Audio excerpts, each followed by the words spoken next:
Assalamualaikum warahmatullahi wabarakatuh. Marhaba, semoga semuanya sehat walafiat insyaallah. Amin ya rabbal alamin. Pada kesempatan ini saya akan kembali membacakan kisah Nabi, yakni kisah Nabi Ibrahim bagian yang ketiga, dengan judul Nabi Ibrahim dan Ismail membangun Ka'bah. Kalau antum menonton video bagian pertama, bagian yang kedua, dan ini kelanjutannya bagian yang ketiga.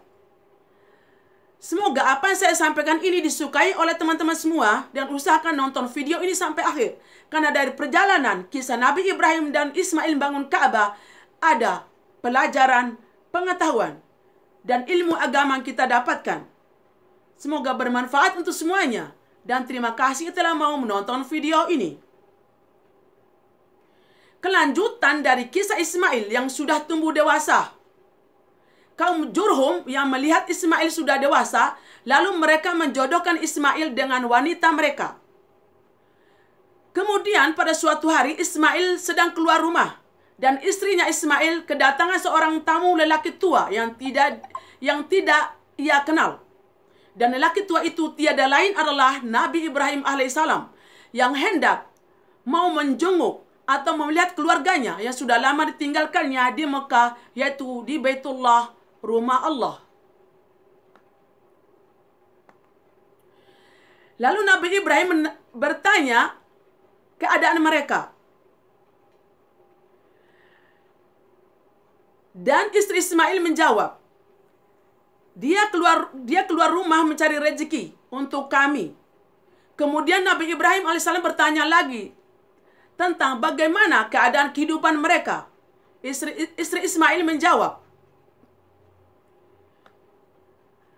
kami dalam keadaan susah dan kami dalam keadaan tidak baik. Sepertinya istri Ismail mengeluh keadaannya pada tamu lelaki tua yang baru dikenalnya itu. Lalu Nabi Ibrahim pergi, mau melangkahkan kaki, mau pergi. Lalu Nabi Ibrahim berkata pada istri Ismail,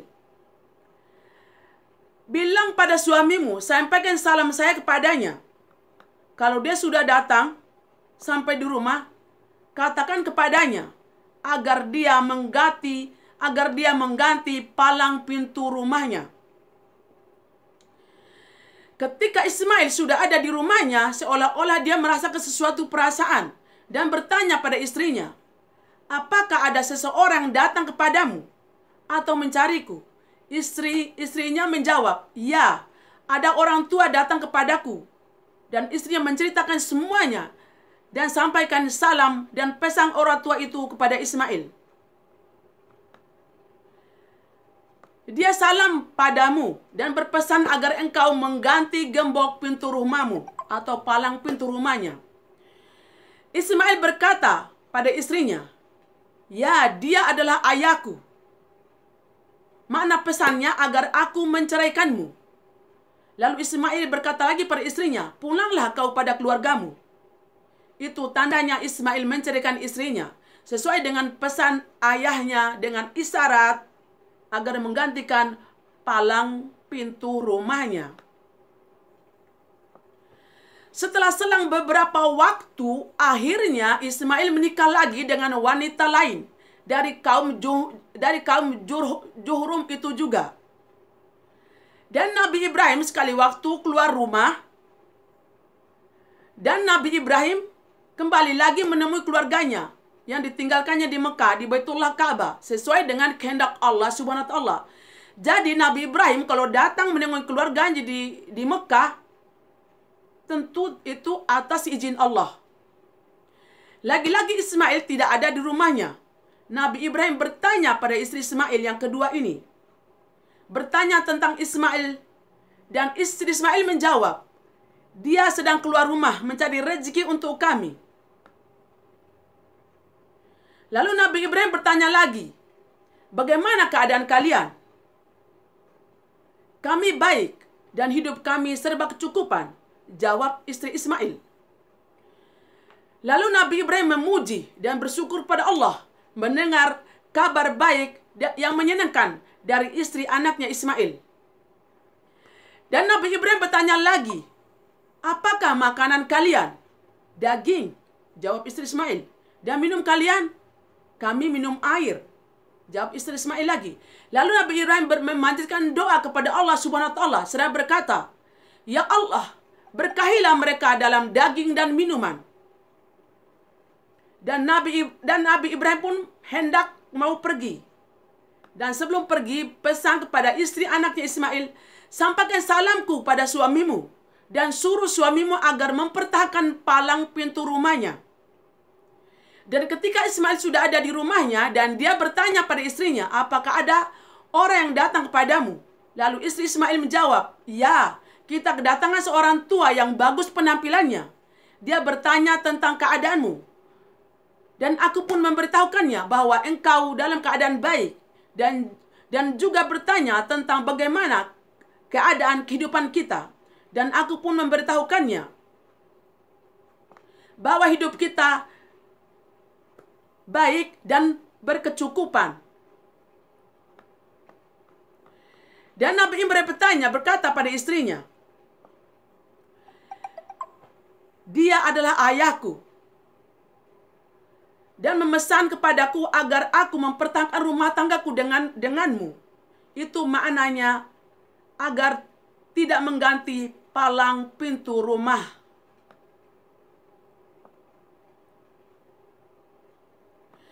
Lalu pada suatu waktu Nabi Ibrahim kembali lagi datang ke kota Mekah Baitullah.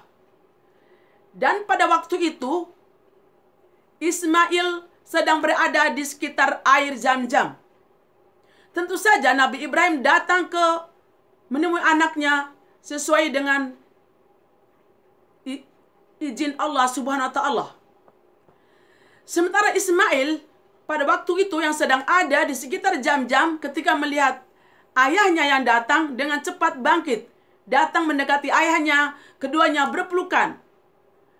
Melepas rindu seperti selayaknya seorang ayah terhadap anaknya sudah lama tidak saling bertemu. Selang beberapa waktu kebersamaan Nabi Ibrahim dan anaknya Ismail dan keluarganya, Nabi Ibrahim berkata pada Ismail, "Wahai anakku, sesungguhnya Allah memerintahkan aku sesuatu." Ismail berkata kepada ayahnya, "Wahai ayahku, lakukanlah apa yang diperintahkan oleh Allah kepadamu." Nabi Ibrahim berkata lagi, "Maukah engkau membantuku, wahai anakku?" "Aku akan membantumu, ya ayahku," jawab Ismail. Dan Nabi Ibrahim pun berkata lagi, "Sesungguhnya Allah memberitahukanku agar aku membangun rumahnya di sini." Dan Nabi Ibrahim sambil menunjukkan tanah tinggi yang menonjol yang ada di sekitar situ. Sejak itu, Nabi Ibrahim dan anaknya Ismail membangun Ka'bah, rumah Allah Subhanahu wa ta'ala. Dan keduanya mengumpulkan batu-batuan dan bahan-bahan untuk membangun Ka'bah. Dan Ismail yang memberikan batu ke ayahnya. Dan ayahnya Nabi Ibrahim yang memasang tembok Baitullah Ka'bah. Yang lama-kelamaan bangun Ka'bah itu sudah mulai terlihat rapi dan teratur. Sehingga kemudian tembok Ka'bah mulai tinggi. Sehingga Nabi Ibrahim sudah tidak sampai menata tembok sampai ke atas. Lalu Ismail punya pikiran dan mencarikan sebuah batu untuk ayahnya berpijak untuk bisa menyelesaikan bangunan tembok Ka'bah.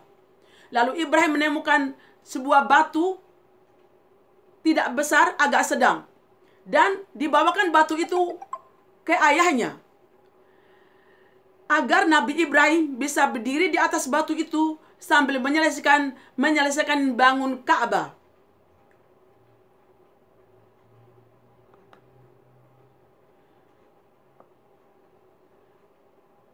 Dan akhirnya Nabi Ibrahim dan Ismail bisa melanjutkan pekerjaannya untuk menyelesaikan bangun tembok Ka'bah. Batu tempat untuk berpijak Nabi Ibrahim yang meninggikan di saat bangun Ka'bah itu masih ada sampai sekarang, masih ada tanda telapak kaki Nabi Ibrahim AS yang kita kenal dengan nama makam Ibrahim, yang ada pas di depan Ka'bah. Nabi Ibrahim dan anaknya Ismail bekerja keras tanpa mengenal lelah. Sampai akhirnya selesai keduanya membangun rumah Allah Ka'bah.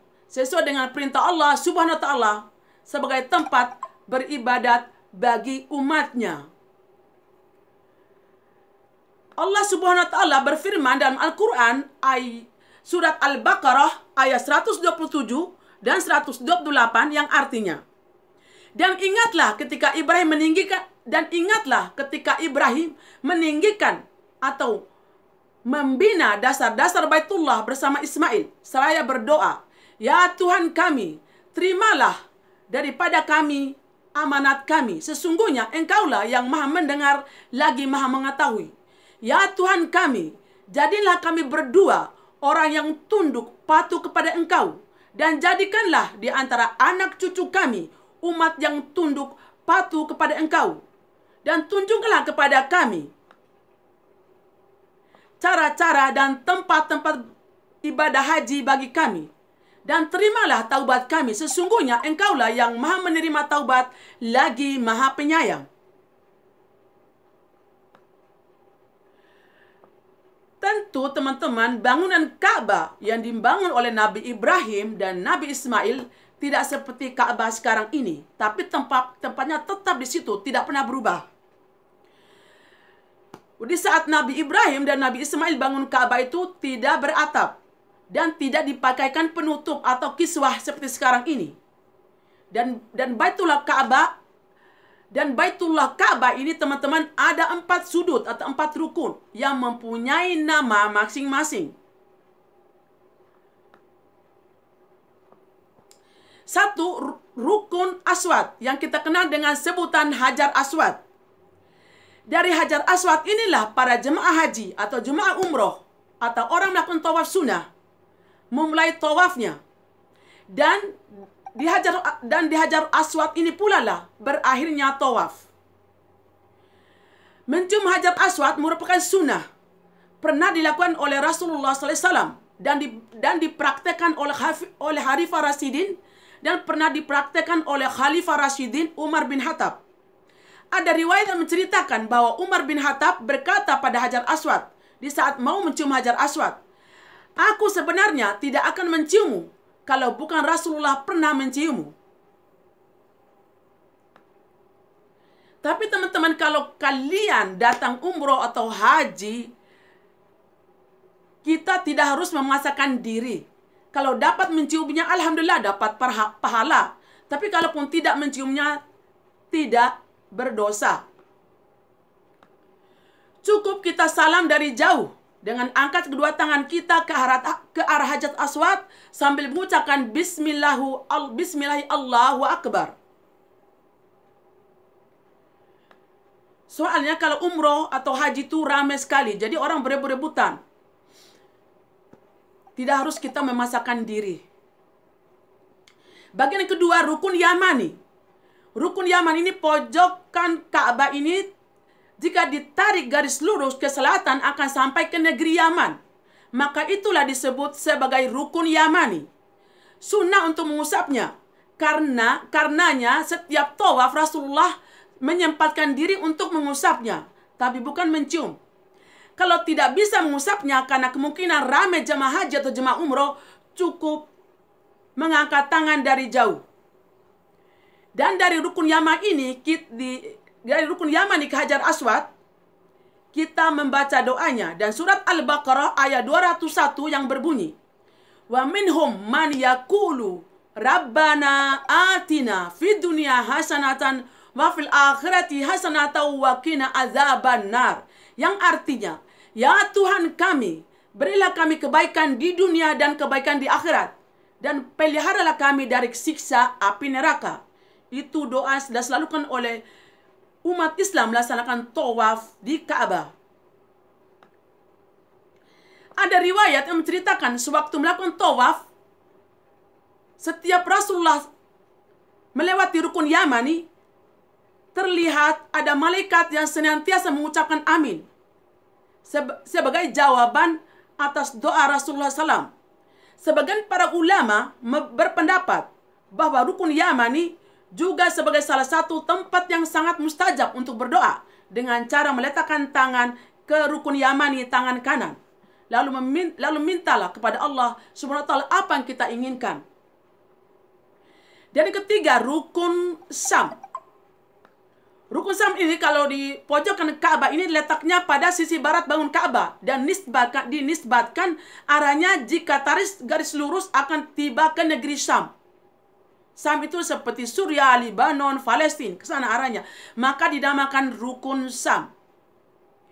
Dan yang keempat, rukun Iraki. Sudut ini yang terletak di sisi utara, jika ditarik garis lurus akan tiba di negeri Irak. Maka itulah dinamakan rukun Irani. Dan kedua sudut ini, sudut Syam dan Iraki, tidak ada keutamaan khusus.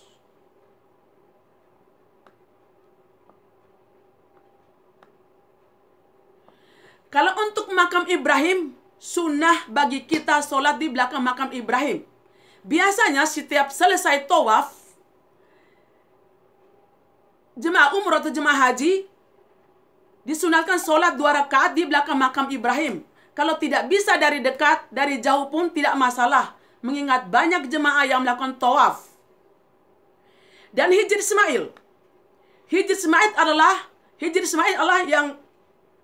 yang segi gitu.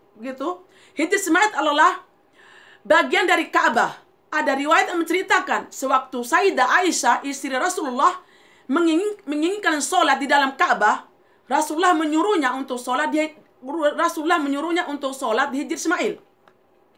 Dan Rasulullah mengatakan pada Sayyidah Aisyah, sholat di Hijr Ismail sama dengan sholat di dalam Ka'bah, karena Hijr Ismail bagian dari Ka'bah. Dan kita disunatkan sholat 2 rakaat di dalam Hijr Ismail.